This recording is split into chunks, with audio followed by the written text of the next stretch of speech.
Again, the kingdom of heaven can be illustrated by the story of a man going on a long trip. He called together his servants and entrusted his money to them while he was gone.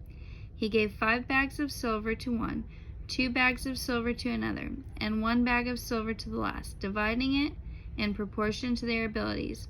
He then left on his trip. The servant who received the 5 bags of silver began to invest the money and earned 5 more. The servant with 2 bags of silver also went to work and earned 2 more. But the servant who received the 1 bag of silver dug a hole in the ground and hid the master's money. After a long time their master returned from his trip and called them to give an account of how they had used his money. The servant to whom he had entrusted the 5 bags of silver came forward with 5 more and said, "Master, you gave me 5 bags of silver to invest, and I have earned 5 more." The master was full of praise. "Well done, my good and faithful servant. You have been faithful in handling a small amount. So now I will give you many more responsibilities. Let's celebrate together." The servant who had received the 2 bags of silver came forward and said, "Master, you gave me 2 bags of silver to invest. I have earned 2 more." The master said, "Well done, my good and faithful servant. You have been faithful in handling this small amount. So now I will give you many more responsibilities. Let's celebrate together."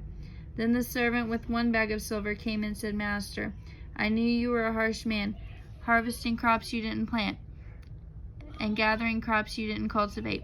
I was afraid I would lose your money, so I hid it in the earth. Look, here is your money back." But the master replied, "You wicked and lazy servant. If you knew I harvested crops I didn't plant and gathered crops I didn't cultivate, why didn't you deposit my money in the bank? At least I could have gotten some interest on it." Then he ordered, "Take the money from this servant and give it to the one with 10 bags of silver.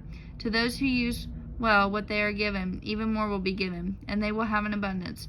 But from those who do nothing, even what little they have will be taken away.